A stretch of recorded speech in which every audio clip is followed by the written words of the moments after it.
I can't remember how many years. Go ahead. I just started the recording so we could share it with those that didn't make it. Okay. Essentially, what I'm going to give you is a presentation that I've done perhaps several hundred times to Rotary clubs, some of whom are just interested in knowing how we got started and how it evolved into all these global grants. Other times, quite often, I should say, I go back to clubs that have contributed in the past to show them exactly how their funds have been used. So this first slide in the dark blue text are all of the villages that have been funded and completed and are fully sustainable. Towards the bottom right, there's a lighter blue village, Tohonayu, in Chimaltenango. That village is currently under construction. It has been fully funded and it's probably about 3 months underway. And finally, in the red text is a global grant that I am now working on. I got the final information from the people in Guatemala yesterday. So I think tomorrow I'm going to send this on to first the WASRAG committee for their review and then on to the foundation for its final review. And that village is called Panikuyi.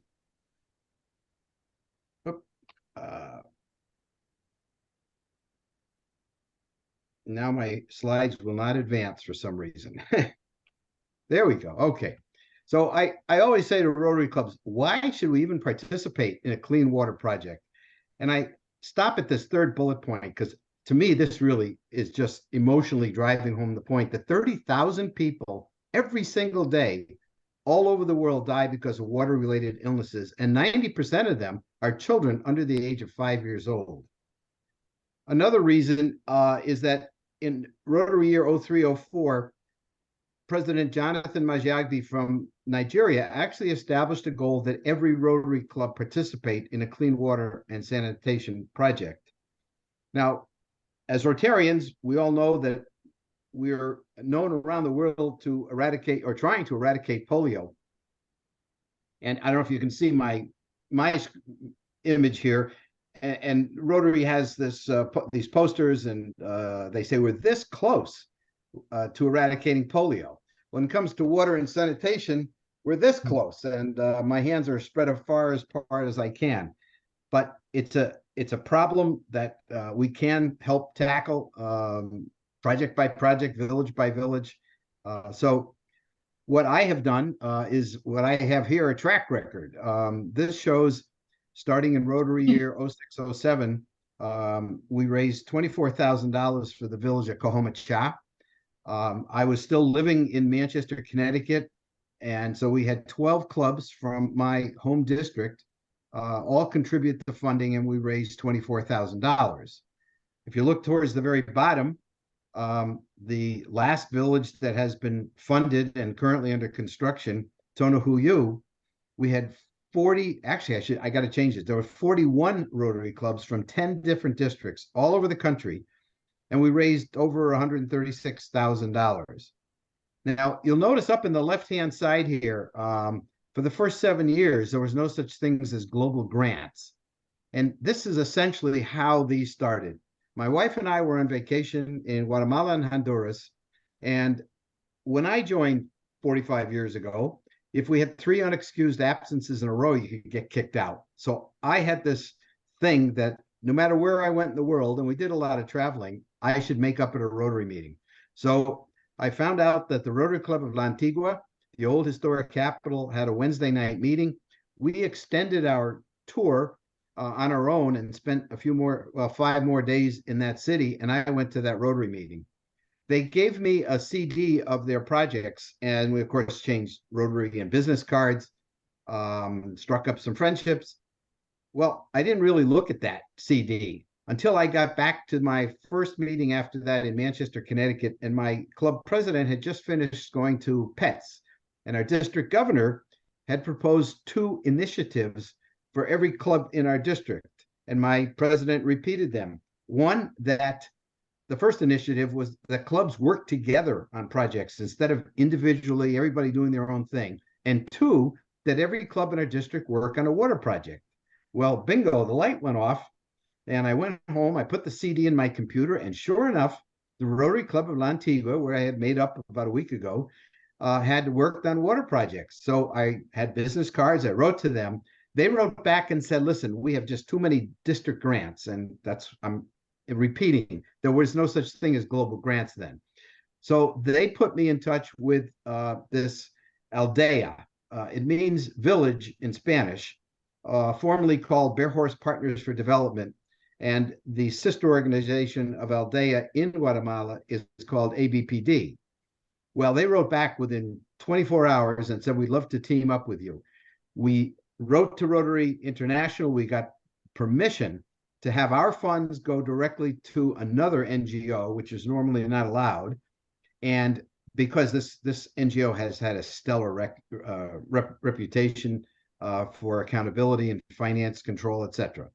So they were the ones who helped us build and develop this village in Cahomacha. And every time we went down, every year we went to see a completed village, I made it a point to go to that Rotary Club and show them sort of a PowerPoint like I'm showing you. And they were just so enthused. When Rotary developed the global grants in 13-14, we have to have a host club in the country in which the grant is being performed. So I wrote to them and they said, absolutely. I mean, they'd seen me for 7 years and they wanted to work with me. And so that's how we started in Xuacacay and El Llano, those two villages. Before I get off this slide, two things I want to point out. Notice some of the text in the bottom is in green. That's because those villages have a solar powered pumping system. So they no longer have to pay for electricity. And I'll tell you a little more about that. Also, look at the statistics in terms of population. When Tonahuyu is completed, we will have provided these facilities to every single household, and 21,350 people have gained this advantage. So I mentioned for the first 7 years, we worked directly with Aldea. It was founded by this Dr. Carol Bearhorst here shown. He was a physician, a medical professor at Tulane University, and he spent his summers helping the indigenous Mayans in Guatemala. It was founded in 1967, so they've been around for a long time. When he died, his family and the business said, we're going to keep this going, and it has been going since then. So there are some reasons why we have been continuing to work with them. And I point out to the middle bullet point that WASRAG, the Water Sanitation Rotarian Action Group, encourages building alliances with local NGOs. Why? Because they're familiar with the local conditions, the culture, the politics, and I add to that the language. Now, most of you, I think, should know that Guatemala is a naturally Spanish-speaking country. However, when you go about an hour and a half to 2 hours up into the northern highlands, these indigenous Mayans speak Quechua, Quiche, Mam, unwritten languages. And this NGO has every one of the 12 employees, they're all of indigenous descent. So they've grown up with the culture, the customs, they understand what has to be done. And I have to say that the Rotarians, most of them do not speak these languages. So it's very comforting for them to have somebody of their own, let's say, family tree helping out and working on these projects. Hey, Rick, Hey, Rick, let me just interrupt with a quick question. So on that NGO, we've thought about that, but we really don't know how to discover one. How do you find, like we're in Ghana doing a water project, how would we even go about the process of looking for an NGO? Well, as I said, I got their name from the Rotary Club down there. So that might be the first thing, is to see if the Rotary Club knows of any NGOs that can help you out. So these three villages, Agua Caliente, Pachiratot, and Chitonosh, were all completed. And my wife and I went in March of this year and visited and had a celebration that I'm going to show you about, all three of them. Two of them, Agua Caliente and Pachiratot, were completed during the COVID pandemic. And so for 2 years, 2020 and I'm sorry, 21 and 22, we couldn't go down there. But this year, we finally got down and Chateauneuf was done and we saw all three of them. These are the first thing that happens is I now on a yearly basis develop what I call a budget with the executive director of Aldea. And it's pretty much based on what we've been able to raise in funding from the years before, as well as the cost of the construction in the particular village. And you'll notice up in the left-hand side, these are the 10 different Rotary districts from all over the country, and clubs from them donate or contribute roughly $77,000. Unfortunately, the Rotary Foundation is no longer giving the 50 cents on the dollar, so that just goes dollar for dollar. However, if I can get DDF, district designated funds, and for this last village in Chateauneuf, we had three districts giving $11,000. And at the time I got this approved, they were matching dollar for dollar. So I got $11,000 from the foundation, free money. A good reason why we should continue to contribute every year to the foundation, because they give back to us. That has now been changed to 80 cents on the dollar. As a member of WASRAG, I submit my grant application to them before it goes to the foundation. And if I get them to approve it with the conditions or recommendations, they will give $2,000. And for the last 2 years, that's happened. I've also had some very nice, generous, either anonymous donors or charitable organizations that give money. So there's various sources that go together to raise all these funds. Now, before I get off this slide, I want to show down here in the bottom right-hand side, I call that the estimated value of services and in-kind labor.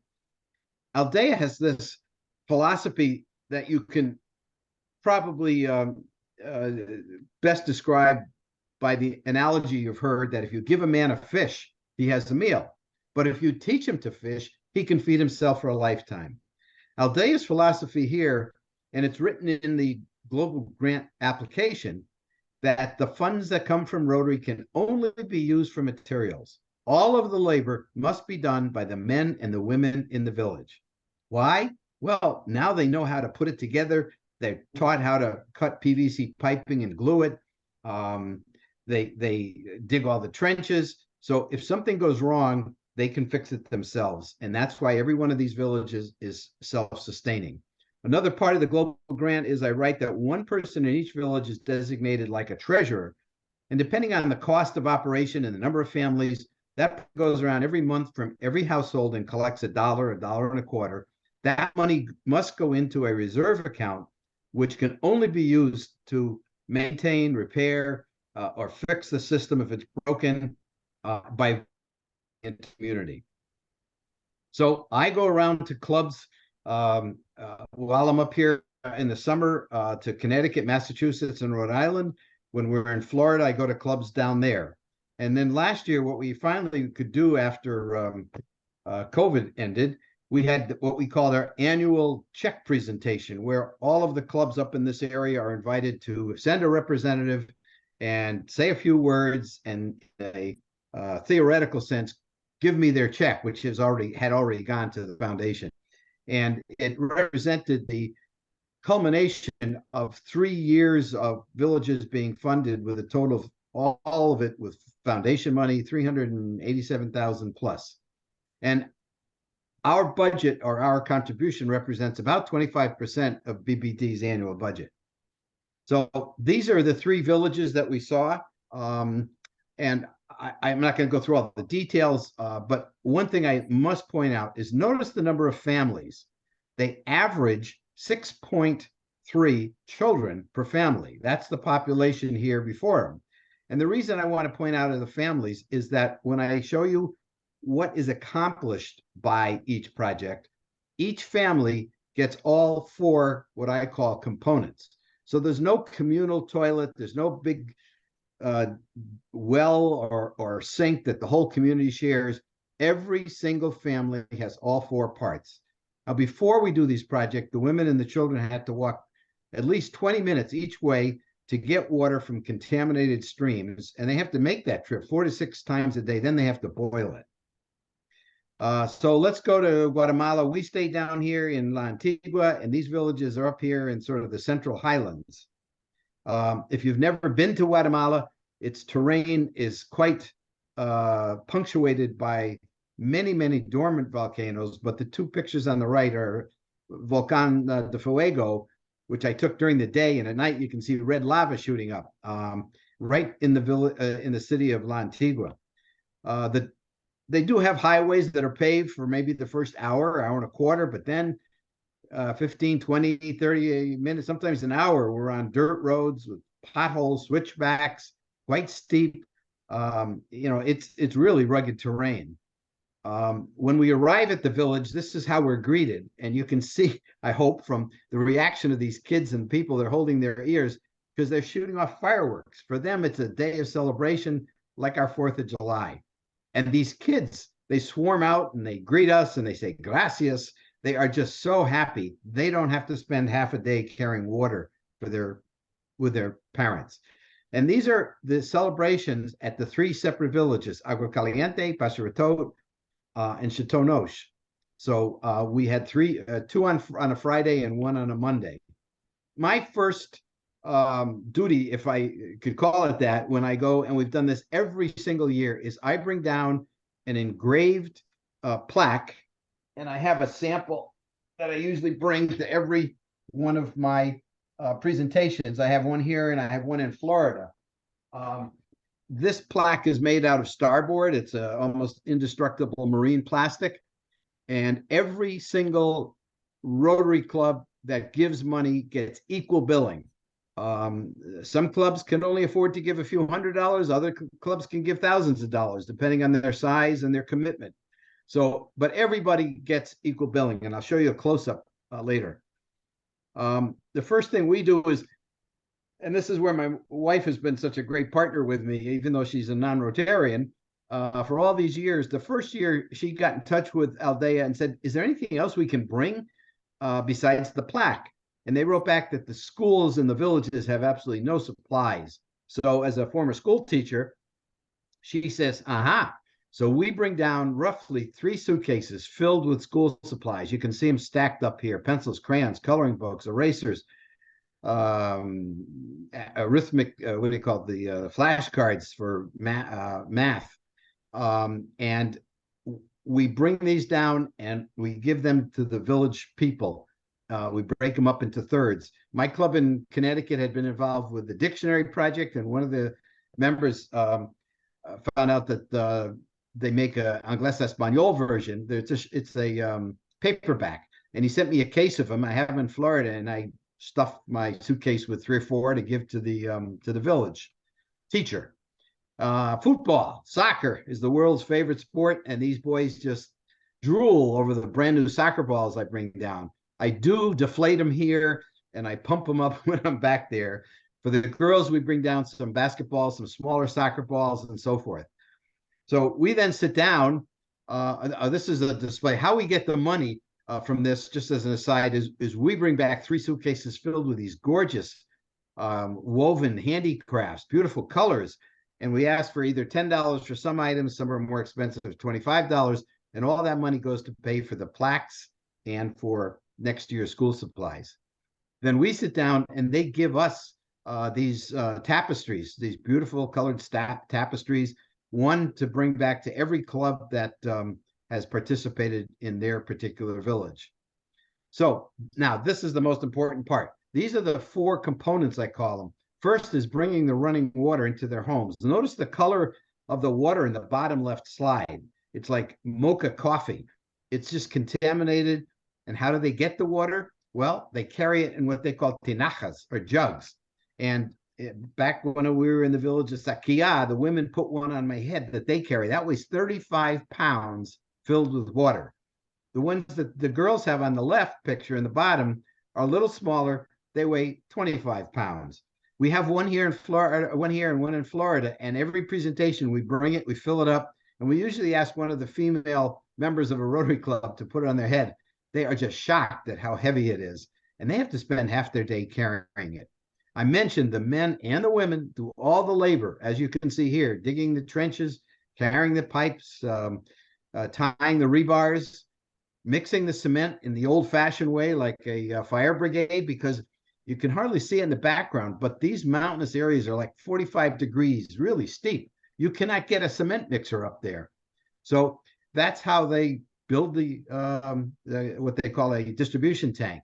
And over here in the right, in the middle, you can see some plywood. I'll show you in a second what that is.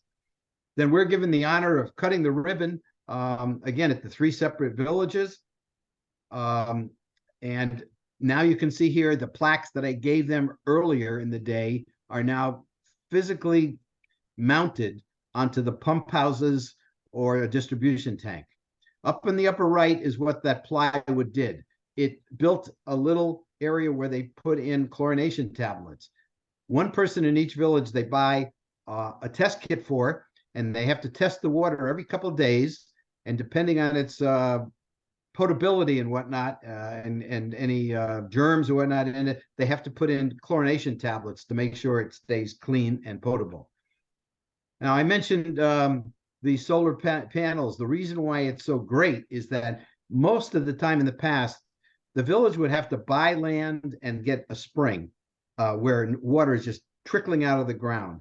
And then they would put it into, it would flow by gravity into what they call an intermediate type of tank. Then it has to be pumped up so that it's at a higher elevation so that everything else goes by gravity.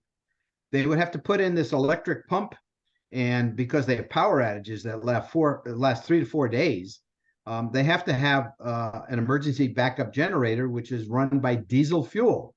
How do they get the fuel? Well, they put a water meter at every household, and the treasurer goes around, reads the meter, and each family has to pay proportionally based on the amount of fuel that was consumed in the month before. So it's a good way for them to learn about conservation of water, because their bill goes up, they got to pay more, it meant they've used more water. However, 5 of, I think, the last 7 villages, we have been, let's say, increasing the budget almost by $30,000, and the village people sometimes kick in too, and we put in these solar panels, which completely eliminate any requirement for electricity. And then, of course, there's not belching diesel fumes in the environment either. And the village people are so happy. Even on a cloudy day, it generates enough electricity, and all of the 4 that are completed are running fine. Here's a close-up of the plaque. You'll notice in the upper right-hand corner, there's Lake Forest Park from Washington, Massachusetts, Connecticut, Florida, Pennsylvania. There's some from Texas. There's one from, North Carolina here at the bottom. So every club, I feel, should get equal credit. And of course, up at the top here, all the districts are listed there also. Second component are gray water filters. Once they've used the water in those sinks, it gets contaminated with soap and oil and grease. And the Ministry of the Environment requires them to run it through a gray water filter, like this fellow down here is lifting the top off. And this is what it is. We would call it a grease trap. They call it a sumideros. And in the bottom right picture, you see all this contamination floating up because grease and oil and soap are lighter than water. There's a baffle in the middle. They have to be trained to open this up, scoop it out, bury it. Then they put the water back into the ground, like in the previous picture, and it's called gray water. The third component are vented improved pit latrines. This is a completed one. This is what their toilets, actually their bathroom, if you want to call it, is like before we work on the project.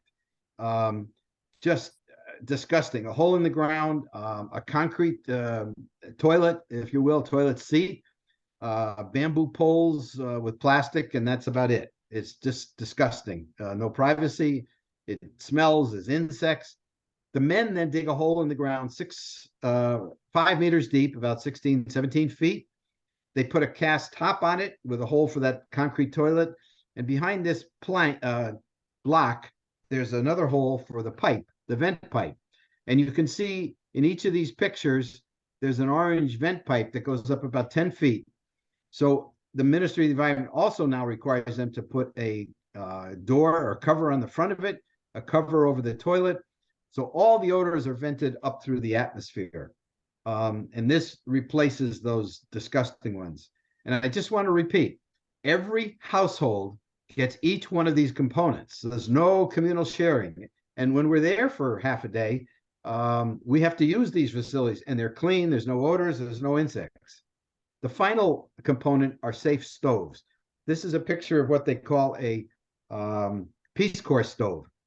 For thousands of years, the Mayans would live in this type of environment. I mean, really meager construction, mud bricks, bamboo walls, tin roofs. Notice in the bottom right picture, the smoke that's pouring out. And that's because the Mayans would build a raised pedestal in the middle of part of their house, and that would be the cooking area, the kitchen.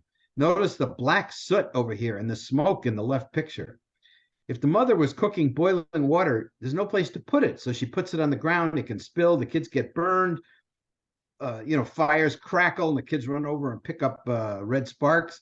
Aldea sent us a study done a number of years ago that if the children are exposed to this smoke for the first 1,000 days of their lives, starting in the mother's womb, that's about 3 years in total, it does such irreparable harm to their lungs that they can't absorb the nutrients in food. That's probably why the Mayans, one of the reasons they're so short in stature. So here we're cutting the ribbon at 3 of the different villages we visited. This is what they call a Peace Corps stove. The real feature down here in the bottom left is this firebox is engineered to use about 70, maybe 80% less wood. So now they're not chopping the forest down and spending so much time cutting and hauling wood. And again, just like they're not carrying water as much. The cooking surface is here in the middle. So if they're boiling water, they just have to shift it to the side, and it doesn't have to go on the ground. And notice the vent pipe is insulated so that the kids can't get burned on that either. The executive director told us a number of years ago that it serves another purpose. When they have those raised pedestals, after the meal was done, they'd sit on the dirt or the mud floor. Now what they do is they buy these stools. You can see these plastic stools, and they use the outer surface, which is unheated, as their dining room table. One of the parts of a global grant that's not easy to talk about or explain is the education and training that has to be done. This is a requirement, and I have to include these in the grant. But I did get back from Aldea some pictures when COVID was going on of the training. You can tell everybody spaced apart. They got masks on. This was training for adults. For the children, they had to go through some similar training, but they use sometimes like cartoon information. They also give them nutrition agricultural training. They give them seedlings so they can start their own vegetable gardens. Aldea gives them 2 goats, so they now have, and they teach them how to milk them, get milk and cheese. So I'm starting to run a little over there, Rich, but I'll go quickly now. When I entered the village, I showed you the picture of those happy little kids. Look at the age lines on these middle-aged women for all the years that they have been carrying water. And believe it or not, they come up to us, they hug us with tears in their eyes, and they say, gracias, mucho gracias. It just is so impressive in terms of their benefits they get out of them. And these small, achievable projects just have an enormous impact on the health and the well-being. Rotarians have said to me, well, what do you mean? What are the numbers? Well, here they are. Within 1 year after we complete a project, there's a decrease in the number of intestinal diseases and diarrhea cases by nearly 60%. There's a reduction in childhood malnutrition in these particular communities, about 10% each year. So it keeps dropping and dropping and dropping. Guatemala has the 5th highest rate of malnutrition in the world, the highest in Latin America. There's a reduction of eye infections, respiratory ailments, and burns by close to 60%. Increased school attendance, especially for the girls. Increased empowerment for the women and higher self-esteem. Now they have more time to weave and sew and create those handicrafts I showed you that they can then take to the local market, allowing them to have some income and now finally a voice in household expenditures and decisions. Rotary has recognized these these projects and the value, I think, in a number of ways. One of them was that they created this WASH challenge, a target challenge, and they have been sending money to 5 countries. One of them is Guatemala, and the Rotary Club we deal with gets funds so they can have their members go up and teach the kids, especially the girls, about training, hand washing, sanitation, balanced meals, etc. This may sound like I'm patting myself on the back, but when I joined Rotary, I didn't join to get awards and honors and all that. However, I think when somebody is given an award, to me, it is the most humbling and honorable thing. And I was given this Service Above Self award, the highest individual award Rotary gives a number of years ago. And it's only given to 150 people per year or around the whole globe. So to me, it is just so profoundly important. And I wouldn't have done this if it hadn't been for the support from all these Rotary clubs and the continued support. So it's a driving factor for me. And I feel in a way it's an honor that the projects have been recognized by Rotary. So this is the budget for Panikuyi, the next village that I'm now trying to fund. It's basically the same as the one I said before, except we need a little more money from clubs. I have been trying to contact a few more districts to get DDF because now it's only matched at 80 cents on the dollar. I'm not going to go through this again. I already covered it. I'll conclude with this picture I took of this young 8-year-old Douglas Guerra back in 2006, pondering whether the water was potable. And I did submit this picture to the Rotary magazine, and it won in the 08 edition as the best picture to represent service above self. In Spanish, they say, sin agua no hay vida. In English, we say, without water, there is no life. So with that, I will conclude and answer any questions. That's awesome, Rick. Why you're so inspiring. It's just beautiful to hear about. I'm curious to know, not so specifically about the project, but when you go to a club and you make a presentation, how do you do the ask?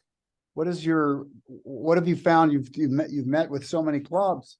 How do you get them to commit? What's your way of extending the invitation? Well, the purpose of my returning to so many clubs, and that's what most of it's about, is to show them, like I'm showing you now, where their money was last spent. So if they contributed to one of these 3 villages that I just showed you, I want to make sure they understand. And I then tell them I have another global grant for Panikuyu, and I welcome any contributions. And they have now, in my district, 7890, I think there's 58 clubs now, and anywhere from 25 to 28 clubs. So we're getting close to 50% of the clubs in the district support this project. You know, and just today I got yesterday, I got an invitation from the Rotary Club of Holyoke, Massachusetts. Every year they've been giving $5,000. So we set up a time and we'll drive an hour and a half from here up to Holyoke, Mass, do the presentation, and I'm hoping, got my fingers crossed. Usually they see the benefit. And as you know, it used to be called the Presidential Citation. I heard they changed the name. And if during one president's term in your club, you participate in all of these different areas of service, you get credit for it, and therefore you can get the Presidential Citation. So by contributing to one of these international projects, which is one of the criteria, they check off that box. Got it. Who else has questions? That's a good motivator. Yeah. What do they like to see in the grants as far as like financials go? Do you have any templates you could share with us or something like that? Oh boy. Dollars Yes. and cents they See, I'm not going to try to show it to you now. What I can do is I can email it to Rich if that's okay. that'd be great. And if you want, I can send you my current draft copy of this grant for Panikuyu. It hasn't been submitted or approved, and I'm sure I'm going to get comments. In that, there's what they call the budget section, and there's about 5 or 6 items that are listed. They're general categories. Then I have to attach to that a really detailed breakdown of every one of them, and it's a 3 or 4 page spreadsheet that is I mean, if I was an architect in my earlier life and I used to have to prepare all kinds of budgets, but to try to do something like this in a foreign country, no way. So this is what Aldea, this NGO, does for us. They go around and they get vendors, and they work with, they've done this type of thing even before we got involved. They have about 90 villages completed.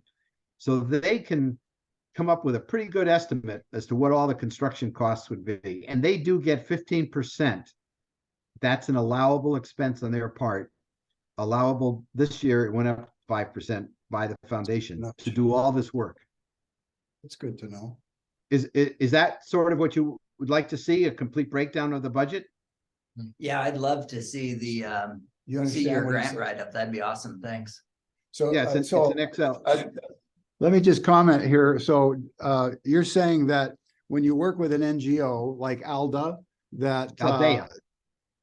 excuse me. So, and they go around and they will help you work out the budget and so forth that you will submit. And it's an allowable expense to pay them a 15% retainer. 15% of what? No, not a retainer. It's 15% of the total cost of construction. They're allowed to be paid as their fee. And they get that. Here's what happened. If you haven't done a global grant, once I've gotten, bye Jed, I'll send that off to Rich, okay? Okay. Thank you. Okay. Once all of the funding has been accomplished, after the project, after the global grant is approved, and I start getting checks and I mail them into the foundation, and that's what I do. I prefer them not to send them to the foundation. I want to make sure it has the global grant name on it and all that's, and the number. Otherwise, it'll go into the foundation's general fund and you'll never see it again. So I know I'm being overly hands-on, but I found it works very well. I then make a photocopy of every check and I send them in with a form. It's called a multiple donor form. And I have to put in the Rotary Club number, because then they get Paul Harris points for every $1,000 that they commit. And then you have the option of selecting who you want to give the Paul Harris to. So once the funding is all in, the foundation electronically transfer the money to the Rotary Club of La Antigua in Guatemala. They have to set up a separate checking account for every global grant they handle, and they do handle a few. They then pay all the bills. And how it works is Aldea will get 3 quotes for, let's say, the piping, 3 quotes for all of the rebars. And they sit down with the key contact in that Rotary Club. They go over the cost of them, which company or vendor has been reputable and which one will deliver on time. And then the Rotary Club writes the check payable to the vendor. All right, not to the NGO, because there's these stories that the money goes through them, but then it never comes out. In other words, there are not this NGO. There are some that just siphon off the top. But the NGO can also request to get paid, as you were talking about a retainer, but they could say, look, we'd like to get $5,000 to cover this. And as the project moves on, they get a proportional amount of their fee. So does the NGO handle like MOUs, community assessments, or or just construction? Well, let's go back first to the MOU. There are two of them. One of them, I do both of them. I was working on the one in Spanish today, and my Spanish, yo hablo español un poquito, a small. So I'm going to have this reviewed by somebody that I know in Rotary who speaks Spanish pretty well before I submit it. So I prepare the MOUs, and it's signed by myself as the primary contact, this Oscar Torres, who is the primary contact in the Rotary Club of La Antigua, and the executive director of the NGO. So we all have to agree that these are the standards that we're going to work by. The other NGO, which is in, MOU, which is in Spanish, it has to be signed by the mayor of the municipality. So that person agrees that the municipality will do certain things also. They usually will commit the services of an engineer to design the entire pumping system, the layout, the rebars for the tank. You saw the men pouring concrete, there's rebars in there. And the engineer goes up to the village, I don't know, maybe twice a week to make sure that everything's being constructed per his design. And also Aldea has two engineers on board as staff members. One is what do you call it? A sanitation engineer, and the other is in construction. And they go up to the village three times a week to make sure everything is being done properly. So the MOUs, I pretty much take care of. And you talked about the community assessment. I just got that yesterday. That is done by Aldea, for me at least. The Rotary Club, let's say this little secret, supposed to do this. But as I mentioned earlier, most of the Rotarians don't speak Quechua, which is the main language.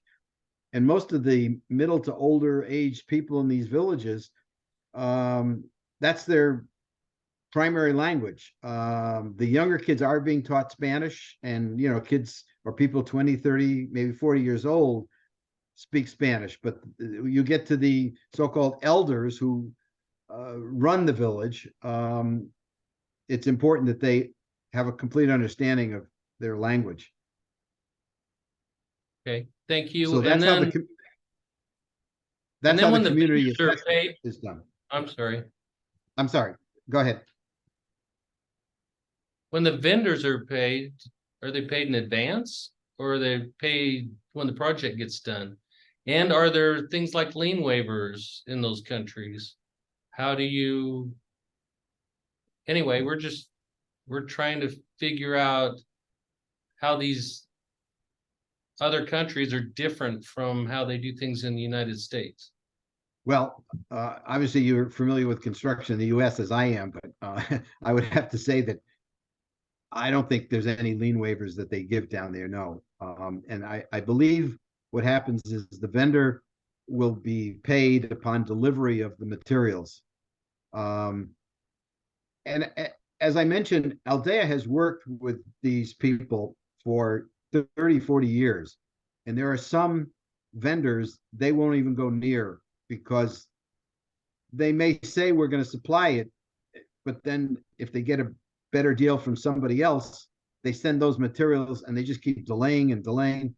So they have a pretty good relationship with the vendors that have to supply the materials. And most of these village constructions are, at least the ones I've done, are very identical in terms of the component parts. Thank you. It's very interesting. Yeah, it's a good point about like the lien waivers. These solar panels and the electric pumps, I'm told they get not from China, but from Germany. They're German-made pieces of equipment.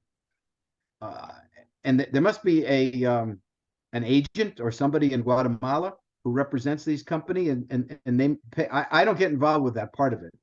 I guess I could ask Oscar, write to him, how those materials that come from foreign countries get paid.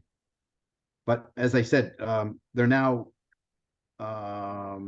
4 completed solar panel installations, and the 5th one is under construction now. Well, I've sure learned a lot. John, go I ahead. got a question. How do you handle cost overruns? Excellent question. And that happened to us right after or during the pandemic. You know, as that was easing out, the last village, Chateauneuf, was not finished, and they got hit with tremendous price increases for the panels coming from Germany, the shipping costs, and the pump. They do allow now a 10% contingency for cost overruns, escalation in prices, etc. What we did for Chateauneuf is somewhat similar to what we've almost been doing since Global Grants started. I showed you that there are 4 component parts that every family gets. The 4th one, the stoves, are not a part of the grant. When I wrote the first Global Grant, the reviewer said, we can't pay for part of the cost of those stoves. And I said, why not? And she wrote back and said, because those stoves are not directly related to water and sanitation. So what we've been doing is I ask for clubs to send their checks in. I make the presentations. Once the Global Grant was filled, we kept getting some additional funds, and those funds were written to Aldea. I send them to a U.S. post office box, and then the money gets transferred electronically down there. That money sent to Aldea would pay for the stoves. Aldea also has donors and fundraising. So sometimes, like this project in Chateauneuf, they were able to get extra funds to pay for the cost overruns. Does that answer the question? Yeah, I think Yeah, so. thank you. Wow. Isn't this great to have somebody who's been through all this? Like this? Amazing. So you've done about 15 of these, I guess, huh, Rick? No. Well, I've done 12 global grants. My 13th is underway, but we've completed 30 villages.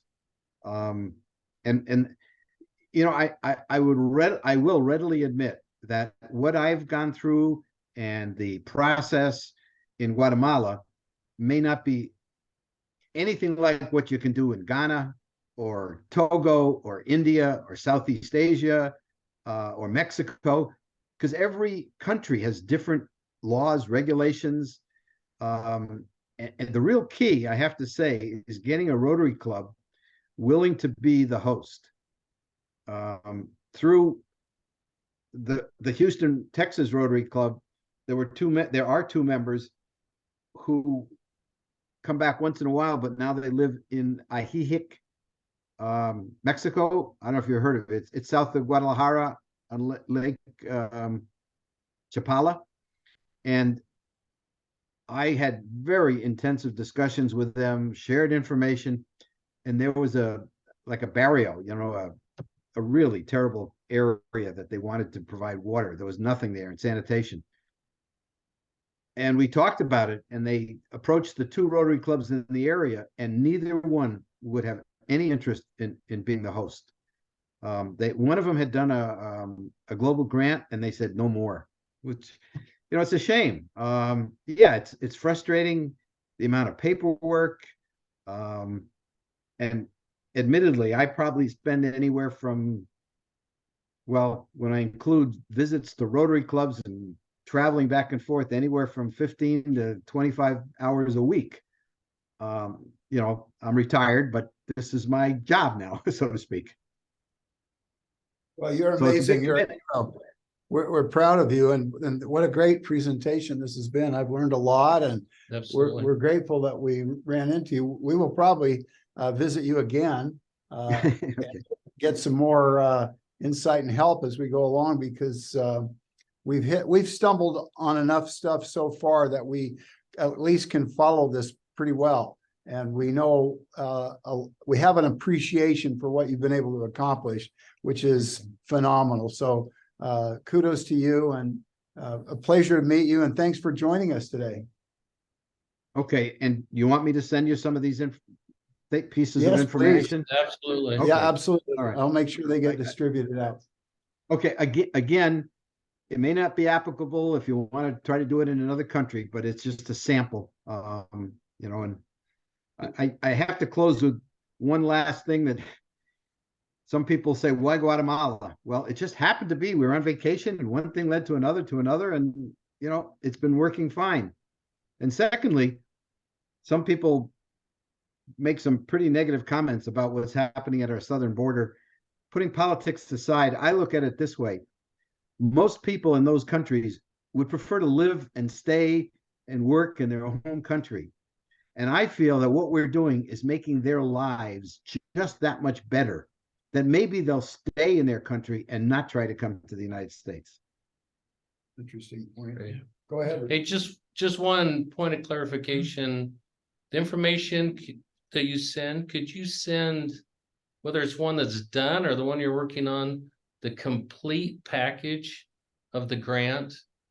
Because there's all, you know, there's a budget, you know, there's actual Yes.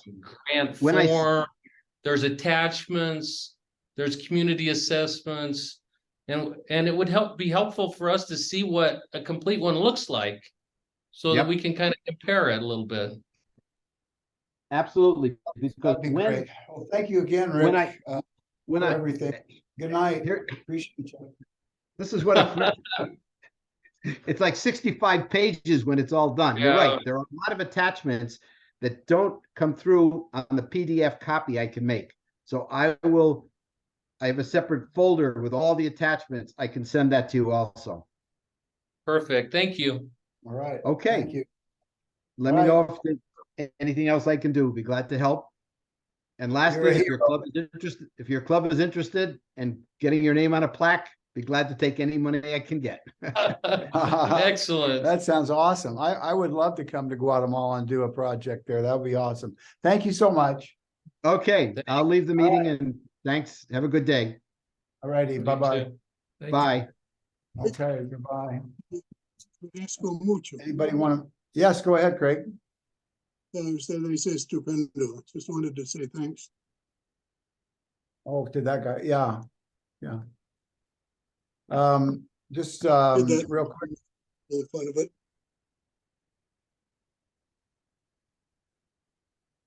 So real quickly, we've got on the agenda here to just touch on the Ghana Water Project, the NICU project, Entropov. I'll make a comment about that, and then Magali isn't here, but we'll maybe touch on that. So Jed, why don't you go ahead and just give a real quick update to these guys mostly, so they know what's going on. So on the Ghana Water Project, Kim is working on it, and she creates lists of information and sends it to Gafar, and Gafar's been answering pretty much, and so she's moving along to get all of the questions answered so that she can get that included into the grant. She is like incredibly thorough, just amazing. Now we really So such a blessing. She intends to have the draft of the grant done by August 1st, Okay, for our next meeting, and right before our next meeting. which will be what, next Wednesday? Yeah. It's okay. Anyway, that's an update on that. Thanks. The NICU, we're fully funded. Alan Stanek came through with a $5,000 donation. We now have all the 40,000. Jed and I sent 2 weeks ago, a letter. They'd given us a kind of a closeout report on the first phase, and Jed and I reviewed it, and we're going like, well, there's some problems here. And just today, Jude sent me a letter with some explanations. So maybe you and I can, tackle that I tomorrow. don't know if anyone wants to look at it. I printed it. Oh, you printed it out, okay. Yeah. Well, maybe you and I can just stay after Okay. a minute and talk about that. As far as the NICU goes, I mean, we've got the money ready to go for phase 2. And I talked to Nana this morning, and she's of course still very involved, but because she's no longer club president, she does want to see some orderly turnover, which I think is good. to get more people involved in that project on their end. What he says is just absolutely the truth. You've got to have a really good, I mean, this was their passion, the NICU, and we're having a hard time getting stuff from them. So you're going like, wow, I don't know what you do. It's you just have to have a commitment from a good club. Ben is going to go to Ghana. He's going to visit their club, by the way, but he's also going to visit another club that we've identified that's real close to where Prince Mensa is. The guy who's That's in Kamasi. yes, And Kamasi. and it just so happens there's a couple of really good Rotary clubs there. Yeah. And so I'm thinking that he ought to maybe do some due diligence, go see those clubs. Yeah, that's a Yes. long ways. Yeah, well, see what he can do. I think he's going there anyways. Oh, yeah. Yeah. Oh, yeah, he's going there anyways. Yeah, so it's not gonna be a big deal, and I just have a feeling that the Accra Lagoon Club is maybe not the next one to do our Entropod with, but we'll see. We'll see how this goes. I mean, we got enough going with that club, so.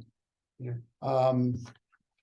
Ben is taking that project forward. We're getting ready to send out letters to invite other clubs to be a part of that, and I love the recording. Did you guys see that? I'm gonna see it, yeah.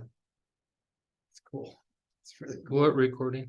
I'll just play a little bit of it because it's awesome. It's worth Yeah. seeing. So Oh, the recording of our, our Shark Tank. oh, no, you don't need to play it. I just didn't know what you're talking about. That's what it's talking about. Yeah, so How did he send it? By email? he sent it by email. Actually, he was sending an email to Arthur. Arthur has been such a good partner up in Idaho Yeah. Falls. Arthur said, he said, when do we need to send in our $6,000 for the Ghana Water Project? And I answer him, says, as soon as the thing is approved. It's okay. He says, we've got the commitment from the club. He says, we've sent, I mean, now the Idaho Falls Club has contributed about $11,000 because the 5,000 from Allen went through their foundation. And because that was the only way we could get it done appropriately. And so, all that money is in, we've got all that's in our club bank account now. And so he writes back, he says, let's do another project. What are we going to do now? And I said, I think you're going to want to hear about Entropod because that's kind of what I'm excited about right now. So in his email, I said, I want to introduce you to Ben. So Ben answered him, and that's where this link came from, was from that letter with him. But it's here at entropod.com. It's season 2, episode 6. And it's basically a write-up. This is going to come out in the district newsletter. But he basically goes through and tells the story of what we did and what it was like. And he has all of our pictures there. And then this is the link to the Shark Tank event. I'm not going to play a lot of it because it's a half an hour long. This is a special edition of Shark. This is the Tello Rotary. And so we are bringing 4 judges that are fellow Rotarians of mine, happy to be here as judges and sponsors. We have 4 entrepreneurs that have been preparing.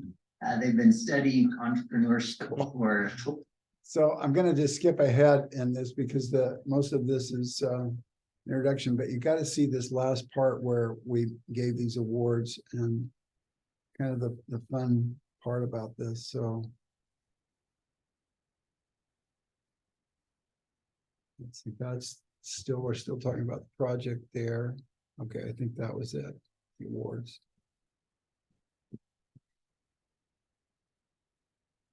It's not have very good internet in here.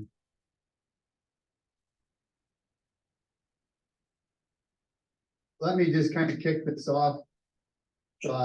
With a wonderful experience. It was a little surprising to me to see the variety of businesses. So I would like to sponsor Enix as a barber and to be able to get his own shop and to be able to cut hair for men and women. I look forward to when I come to Ghana to getting my hair cut there. I'm so excited. All right. Yeah, excited. I'm so Thank you very excited. Thank you much. so much. Yeah. Look at those Thank you so smiles. much. I'm going to be presenting to Abna, and Dopey's fashion. I am so excited for her and for her business that she is already doing, but is going to expand. I am completely convinced that once you have the finishings that you need to do and to be able to create new efficiencies in your business, that you are going to boom and you're going to do very well. I also want to talk to you in the months to come about the possibility of expanding your business into an e-commerce business, because I think that there is a lot of potential for doing online sales of what you do. It's very unusual to find someone who can make these wedding clothes. I don't know that can be done on e-commerce, but there certainly is a great niche market in the United States for African clothing, very popular right now. And so I think we need to do some talking about how you can expand your business via e-commerce. So congratulations, and I'm very proud of you. I'm so much happy, Mr. Rich. I'm grateful to have you as my sponsor. Thank Rich's you. friend. God bless you so much. So who's left? Gifted, Gifted Crunchy. So congratulations to you. Pleasure to sponsor you in the purchases of your equipment. I just think you have just an amazing opportunity with what you've done and with the equipment that you're planning to purchase. And I'm just sure that you're going to be successful, and look forward to staying in contact with you to see how things are going. And well, look forward to hearing of your success. Thank you. I'm so grateful that having this offer has relieved me a lot of things. And I promise that I will do my very best to never disappoint you and grow my business, so that you could also have the energy to sponsor those who will also come in need of this grant. I'm so grateful. Now, Heavenly Father bless you richly. Grant recipients, please be sure to send lots of pictures and messages to your sponsors. We want you to brag how well you're doing. When you get a big sale, we want you to send that so we can smile along with you and enjoy your successes, okay? All right, thank you, everybody. God bless you, and we'll talk to you all again soon. Thank you very much. I was confident on that. I'm telling you, I really. So it's- 10 o'clock this Saturday, you guys gotta be on it too. Yeah, I'm gonna get on there again. You wanna get on? 10 o'clock when? Saturday Saturday. morning. It's having another Saturday. Shark Tank. For what So time? we can watch it? Do or- we officially You call can it get Shark on. Tank or Shark Pond? Shark Pond, probably. Yeah. Did you guys get a link to it? Yeah, I got a I link don't to know. I don't think I so. think John's a judge. No, but- Are you? well, I'm a judge, but I'm just, I can't do Saturday mornings. It depends what time it is, because I've got an assignment Saturday morning. Oh, that's Craig. He was signing off. I forgot he was even on here. I have Eli's wedding this weekend. Oh, yeah. Congratulations. Very good. Yeah. Well, anyways, yeah, I think this has got a future in Central Pub. I did talk to Todd Fisher. I said, can this qualify for a global grant? He says, absolutely. He says, this falls into the microloan economic development. And he says, your big problem is going to be finding a host club that is interested in e-commerce, or not e-commerce, but in economic development. And so he's been looking for a cadre member who could maybe work with us to find the right club, the right host club. So, we're moving forward, and, I think Ben's going to put a lot of energy into this, because he's already got a lot of energy, but he can leverage what he's doing through Rotary, so this is wonderful to see what he's doing. And I think, as far as the Peru project goes, I mean, we're up to the deadline that we'd set for ourselves. So who's going? So, Kirsten, I've got, if you go to Summer. this, oh, okay. this folder. It's just, you've got a spreadsheet, what's it? And it's actually in this one document called Peru Travel Notes. Did you add myself, Elizabeth? No, that's not it. Sorry. Yeah, I do have you guys in there. It's called, oh, it's in Peru itinerary. So if you just click on the itinerary, I can send you this link, Jed. And this is basically everything that we've planned to do so far. And then these are all the people right here. So Yeah, I saw the maybes, but then oh, well, that, yeah, since I did this, it's Summer changed. and Jared and Elizabeth and Doug have all bought tickets. Yep. And Kate said to me, Is there two of you going or three of you? Two of you Elizabeth and and I, Elizabeth. and then Doug. And Doug, okay. and his wife is going, Kathy, isn't No, she? she's not. Oh, she's not. Okay. Mm. So there we go. That's what we got. John, what do we have to do to convince you? It's still, You're still in the air? I'm.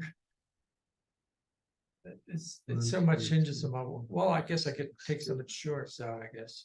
Yeah, if I that's have to true. cancel it. Well, that's true, yeah. Anyways, that's where we're at right now. 13 plus two Do you want me kids. to send you this link? Or do you have? Sure, I've got it. I've looked at that list. Do you So want I've got the it link? somewhere. Okay. Or else I Copy. was getting on through if that's the same overall document that the Ghana stuff is in. It's all in the World Service, but you have to go by project. So if it says Ghana, Project Right. Ghana, Project Peru, it'll be in the Peru one, but this will take you right to that. So you've got that. Well, link in part, I was wondering how many people, 13 is, That's a big that's a group. bigger group than what we had in Suriname. Yeah, but it's gonna be a little bit bigger, so. But that's, we'll figure it out. We'll figure out our way. It'll be a new thing. Now Kate is planning on going to the Galapagos afterwards. Really? Mhm. That would be interesting. So. Just I throwing can't that do out that. there, so y'all know. I can't do that. Elizabeth is like strapped at 5 days. That's her vacation for the year from the school. So I really hope Monday is a holiday. Isn't it President's Day Yeah, that we're there? That we're there. She has that off. So I she think got the so. Friday before and then Tuesday, Wednesday, Thursday, Friday. So, wow. Tell her great. I'm glad she's coming. Yeah, she almost didn't pull the trigger, and I'm like, "We're going to Machu Picchu. We're going." I was like, "That alone, I mean, we're going." That's worth it. And it's worth $1,000 a ticket. That's what we had to do for our flight. Oh, it's double what we did. Yeah, I wish I would have jumped on down. I should have just done it and said, "Here's your anniversary present." It would have been half the money. oh, Anybody I- else got questions or anything you want to say while we're here? Appreciate you guys' support on everything, and I don't know where the rest of our committee is, but Real quick, I wanna, even though we're doing the water project in Ghana, Doug and I have a contact in New Jersey. He's a gentleman from Ghana. And he's done over 172 wells throughout Sierra Leone, Ivory Coast, Liberia, Ghana, Togo. And is he a contractor or is he? he's a contract, he has a contract crew that has they drive out with the truck with the well or the Drill. and they do everything. They have the sleeving for the pipe, they have everything, they have the concrete, you saw the start to finish on one of them they did. I mean, it's pretty nice. Anyway, that I'm doing a nonprofit called Water is Life LLC, and I'm gonna start getting that going and we're gonna go over in January or February 2025 and just go. How can this committee support what you're doing? I mean, we will definitely have it as a project and we'll see what we can do with it, but yeah, we're gonna go over there and we've already got 3 of them that we're gonna do. There's a lady that he met on the airplane the last time he went over to Ghana, and she's like, I'm out in this area, and he showed me on a map where it was, and it's just above East Legon. And I was like, that's exactly what I wanted to do. I didn't really want to do a school. I wanted to do rural wells out in the bush. But I mean, we can do it. Well, And if it goes, great. Well, we can do 2 wells for the price of the one that I'm gonna sponsor. Or help sponsor, because it's 30,000 for that 1 well, right? 3 wells, Oh, there's 3? 3 wells. Oh, okay. Yeah, and it's Oh, 33,000, I think. I knew there was 2. I didn't work the third one. They're gonna do 2 wells on one of the campuses. Oh. You guys have any idea So- how deep they go there? I'm sorry, what? 70 How meters. deep the wells, how deep they have to drill? 70 meters is what we were told 70 at one point, but they don't know. 210 feet. It's, drilling is drilling, but that's about the average. Well, I'm for continuing through this process and seeing if we can get it done. I mean, we put so much work into it, and it would be really cool looking back on a global grant. Yeah, Yeah, if they can do it, great. But if we would have had the information that you have when we started out a year and a half ago, we would almost be drawn to that, especially knowing what we do, what we know now about it. Yeah. The fellow who presented, Rick Lawrence. Rick,